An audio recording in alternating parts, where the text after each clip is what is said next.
This 2020 Honda Odyssey sounds like financial instability. And it smells like clinical depression and bad decisions.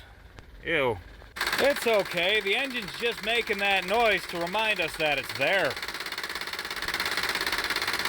We got 217,000 miles and a whole lot of messages coming across the display here. There's a lot of lights reminding us that they're still there as well. Earth Dreams Technology, VTech. I don't know if that's the most fitting name. She's got the engine Earl in there. It doesn't look too dirty. It's up to level. I don't see any sparklies. I wager I'll break at least 2 half-inch extensions trying to get that crank bolt off, but it should make for better content. I only got 23 views on the Subaru engine swap, so this has got to be better than that. Tires out of the way. Now we got to get after this plastic right here. Alright, plastic's out of the way. Now we got to get this belt off. That's just a 17 millimeter on that tensioner right there. No big deal. Somewhere down here in one of these drawers of weirdness, there is a thing. There it is. Got it. That thing. That's the reality of it right there, guys. That's what we're doing. It's not the strength of the man, it's the length of his lever. In this case, girth as well. The reigning champ did not survive. I guess it only had one of these Honda crank bolts in it. Let's try something else. Round 2, and I realize I used that expression wrong. It's not the mass of the man, it's the length of his lever. Let's try it. It broke loose, but I'm bleeding. Slips right off there, no puller required. Now there's a handful of 10 millimeter bolts all the way around that timing cover I gotta pull off. I would probably get some pretty ugly messages if I didn't mention this bolt right here. There's a trick to that one. You can't pull the tensioner off without removing the alternator, so the tensioner has to be in that position right there, just wide enough to shove the head of a half-inch ratchet in there, or like in this case, a chunk of 2x4. That's the only way to access that bolt back there.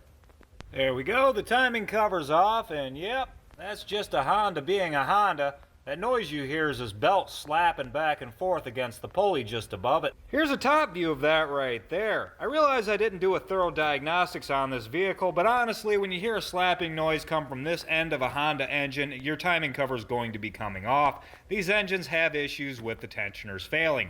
I've seen them fail at 50,000 miles, and now I've seen them fail at 218,000 miles. Let's see if I can give you a view of that. Oh yeah, there it is. See the oil running out of the front of the tensioner? That thing's given up completely. I'm going to go ahead and change the water pump as well, because why wouldn't I change the water pump? And also, I believe it's the easiest way for me to get a belt. A belt with just the tensioner would take a week to get, and this is on the shelf. So I'm going to put this on there. That means I got to take the engine mount off. When you pull your engine mount out, you've got these 3 14 millimeter bolts right there, and right here at the top is this wiring harness anchor right here. You have to reach in there with a 10 millimeter and a long extension to get that out of there. You want to line up your timing marks before you take your belt off. I highlighted them in red because they're very difficult to see. You have the little triangle right there by the keyway, and then you've got that guy up there on the oil pump. He's very small. This engine's off time. You can see the timing mark back there on the block, and you can see the timing mark right there on the gear. There's only one timing mark on the right side cam gear. The left cylinder head's a little bit more difficult. You can clearly see the timing mark back there on the cylinder head, but the cam gear's got a lot of marks on it. You want to find the one that says number 1. You see it right there.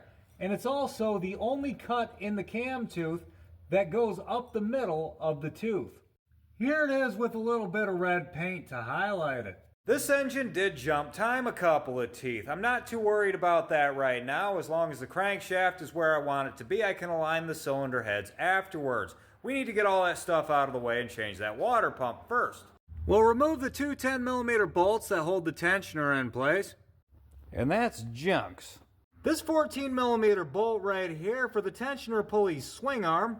With that out of there, we can just pull the belt out of the way. Hey, that's a Honda belt. I wonder if it's original. Then there's this idler pulley right here. Also a 14 millimeter. I mean, I'm using a 9/16, but it's the same size.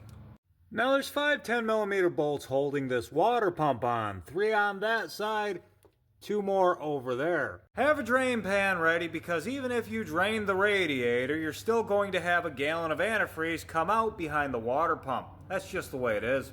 It's out. It wasn't bad, but we were in way too deep not to replace a wearable part. These things are not expensive. Now we just gotta clean everything up and start putting it back together. Okay, new water pumps in. Bolts are tightened to 12 Newton meters or 106 inch pounds. I guess that would be something like 9.5 foot pounds, just under 10. Or just go with wrist tight. That's what most people do. The sidler goes in with Loctite on the threads at 33 foot-pounds.